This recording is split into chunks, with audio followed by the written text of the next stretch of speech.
Bagaimana sih rasanya ketika kita sedang terpuruk atau kita sedang mengalami sebuah musibah atau ya kehidupan kita sedang berada di bawah, dan kata orang banyak bahwa hidup itu seperti roda yang berputar. Apakah itu benar? Itu tergantung persepsi masing-masing ya, dan tergantung bagaimana kita menyikapinya.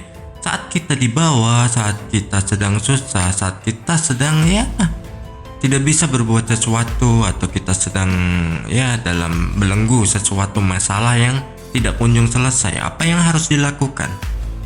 Sebenarnya banyak hal yang bisa kita lakukan, dan itu semua sebenarnya sudah satu paket antara masalah yang kita hadapi dan solusi yang akan kita dapatkan. Nah, tergantung bagaimana kita akan menyikapi sebuah peristiwa. Apakah itu kita akan mengambil sisi positifnya atau negatifnya, atau bahkan kita hanya berdiam saja, atau kita tidak berbuat apa-apa. Tergantung pada diri kita dan bagaimana diri kita mengambil sebuah tindakan. Solusinya adalah kita melihat sesuatu dari sudut pandang yang lain, jangan pada satu sudut pandang saja. Misal kita mengalami sebuah peristiwa yang itu sangat menyakitkan, kita lihatlah apa dibalik semua masalah tersebut. Kita harus tahu bagaimana mengambil sikap dan bagaimana kita keluar dari semua itu. Mungkin terbilang sulit atau dinilai itu adalah sesuatu kesulitan. Namun sebenarnya bukan sih. Semua itu bisa dilakukan untuk introspeksi diri, evaluasi dalam kehidupan. Ada salah apakah kita selama hidup, atau kita mengalami sesuatu itu karena dampak dari apa? Kita harus jeli, kita harus tahu bagaimana jalan keluarnya. Kita ambil sebuah contoh. Saat kita dijauhi banyak sekali teman kita, apakah kita merasa tidak punya teman dan tidak ada yang mau menghargai kita lagi? Namun di situ ada dua sisi yang bisa kita lihat. Pertama, kita memang melakukan sebuah kesalahan yang fatal hingga dijauhi banyak orang. Namun di sisi lain, kita sebenarnya dibukakan siapa teman kita, siapa sahabat kita, dan siapa saudara kita, siapa mereka yang care kepada kita. Dari situlah kita akan tahu seberapa jauh mereka peduli terhadap kita.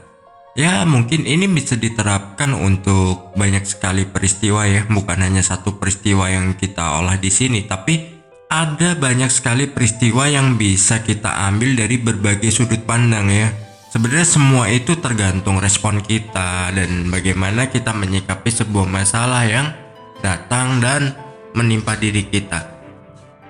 Kita tidak perlu khawatir kalau nantinya kita tidak punya teman, tidak punya sahabat, atau bahkan tidak punya saudara. Sebenarnya itu semua tergantung dari persepsi kita.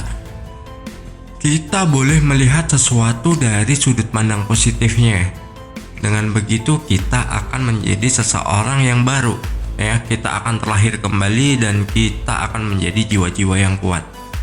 Contoh, saat kita dijauhi teman, saudara, atau bahkan sahabat tatkala kita susah, itu artinya kita dibukakan siapa mereka dan bagaimana mereka terhadap kita.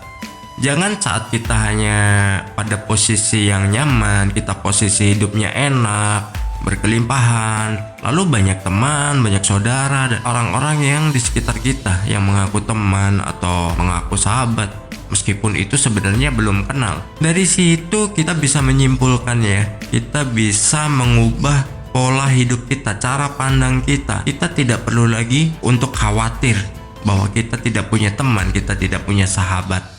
Oke Sobat Jemari, terima kasih sudah menonton video ini dan terima kasih sudah subscribe.